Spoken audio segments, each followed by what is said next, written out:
Hi everyone, Scott Douglas here. I'm the site manager at Fort Dobbs State Historic Site. A few days ago we asked for your questions on Facebook, things that you might have been wondering about related to Fort Dobbs or the history here that we cover. So we've collected a few good questions that we got offline and thought we'd go ahead and answer them for you today. So what's our first question? Alan asks, where was the Fourth Creek settlement physically located? That's a really good question. Fourth Creek was the name of the settlement, the collection of British colonists that had congregated around where Fort Dobbs was eventually placed just a few years prior to the French and Indian War starting. The Fourth Creek settlement got its name from being along the banks of Fourth Creek. There were actually a series of 5 creeks that early surveyors moving west from Salisbury noted as they crossed the South Yadkin River. These creeks 1 through 5 went from south to north until they met another branch of the South Yadkin, and so Fourth Creek is along the Fourth Creek. Settlement in this region was distributed. There were pockets of people. We see as immigrants are moving south from Maryland, from Pennsylvania in the years prior to the French and Indian War, different branches of the same family, different households moving together, sometimes neighbors moving with each other and establishing their old communities in this new area here in western North Carolina.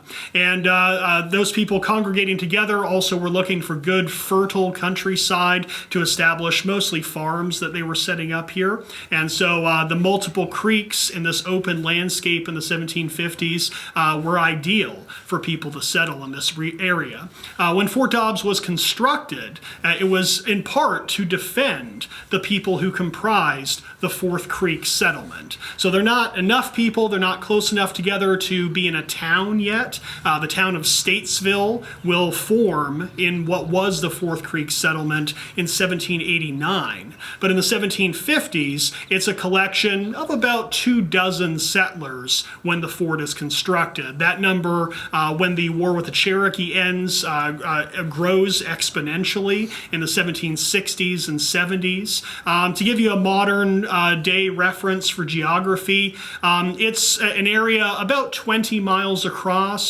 Roughly, you could say the Fourth Creek settlement went from Cool Springs in the east to around the area of Scotts or Stony Point, those townships to the west of modern-day Statesville. To the north, it goes to about Turnersburg on the South Yadkin River, and to the south includes what is now the large city of Mooresville. So next question. Laurie asks, what is the most exciting piece of mundane archaeological evidence that y'all or the archaeologists have found, like pottery shards, musket balls, etc., not Sure. the big stuff? Well, that's a good question, Lori. Really, our archaeology here, you could argue, is all mundane stuff.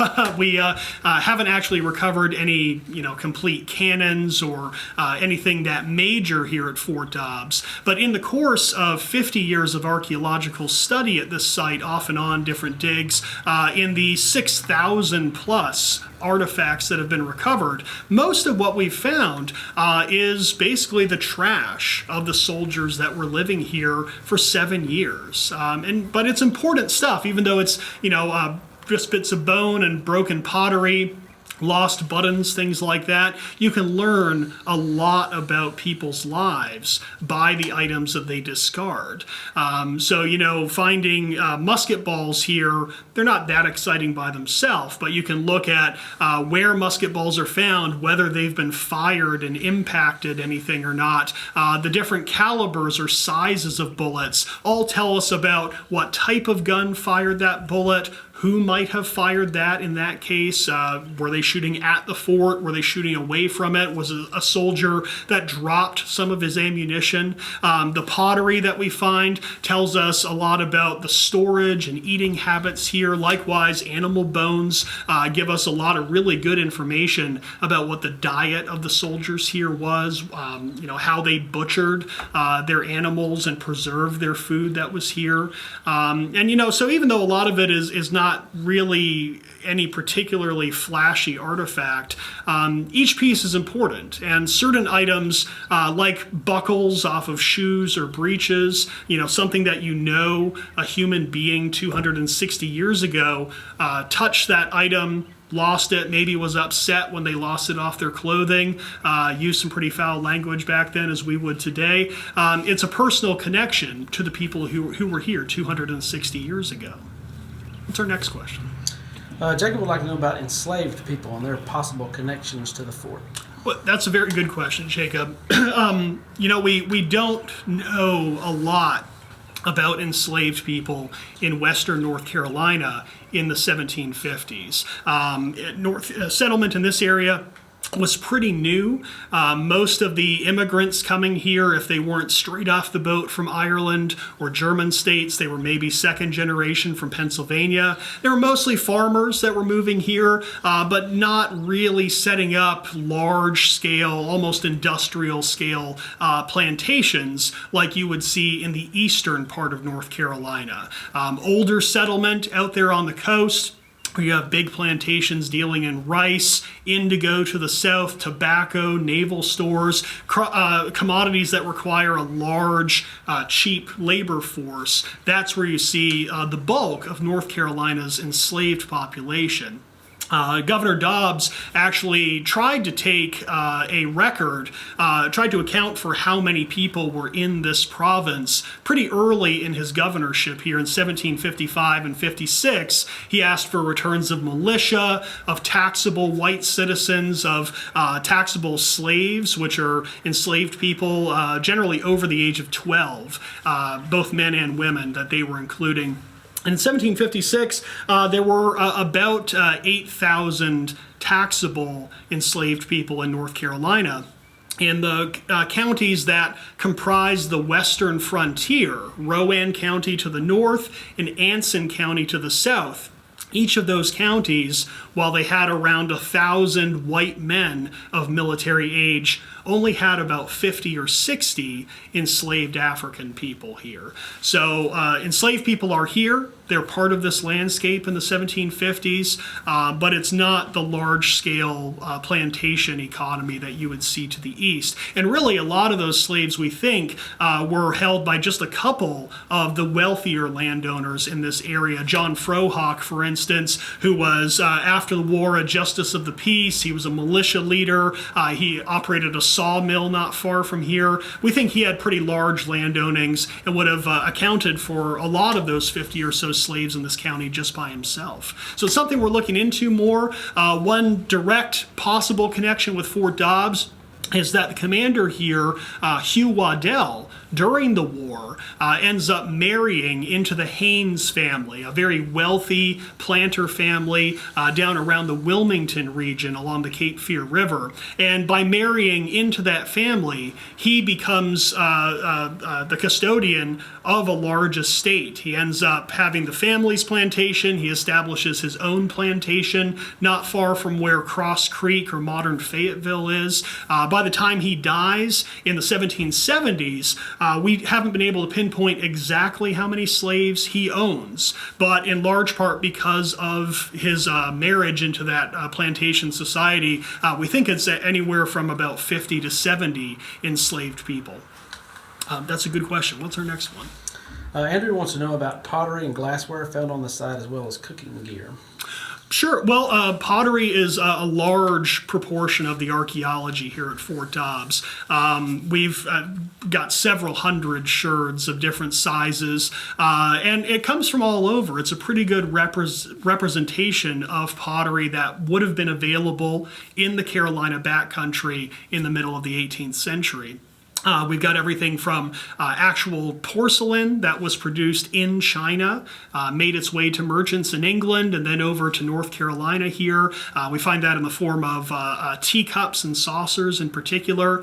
We have fragments of various types of English-produced pottery, Staffordshire ware, Jackfield ware, a very dark-fired pottery, a very dark color.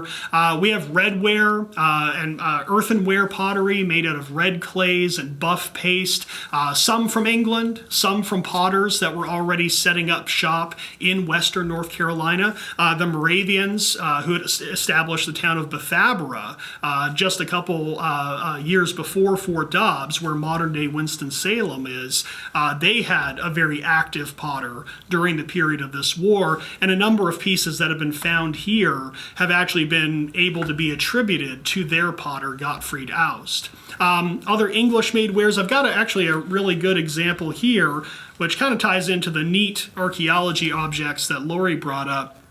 This is a fragment of a plate. It's probably a plate that was about 8 inches across when it was new. You can actually see a little rim here on the bottom. That would be the footer where the plate would rest on the table. And this is actually made in England. It's Delft, a type of pottery with sort of a white buff paste here. It's glazed with a tin glaze, and it was becoming very fashionable in English pottery in particular for the designs that are painted on before glazing to sort of copy Oriental motifs. We see copies of what they were seeing, what they liked about pottery being made by the Chinese, by porcelain that the Chinese are making, and they're copying that as best they can into Delftware, like this shard right here.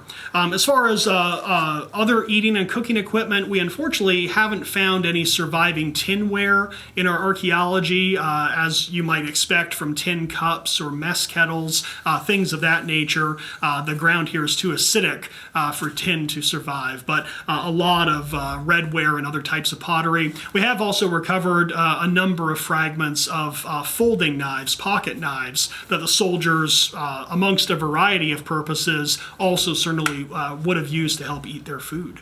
So that's a very good question. What's our next one? James asks, to what extent was the militia involved in the fort's operations?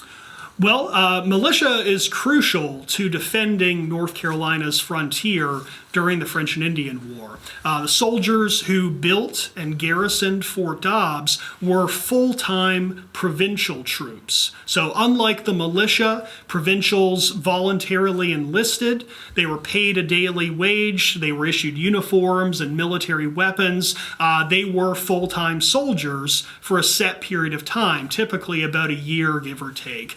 They could guard forts as a permanent presence, like at Fort Dobbs, and they could also be sent to assist on campaigns in other provinces. We know North Carolina provincials fight in Virginia, they fight in Pennsylvania, even New York during this war.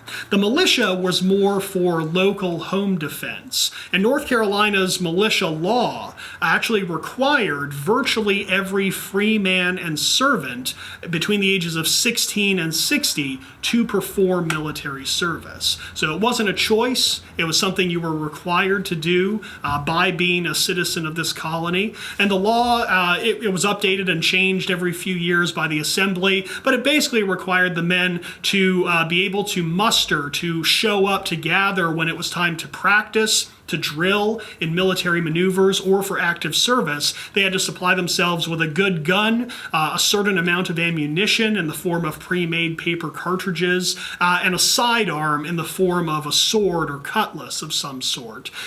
Typically, the militia, well, they'll practice a couple times a year in their home community with their local company. They could be called into service as part of a larger regiment. Militia regiments were organized by the county in which they lived. Here in what was Rowan County, where Fort Dobbs was, there were about 1,000 men on the rolls of the militia of this area.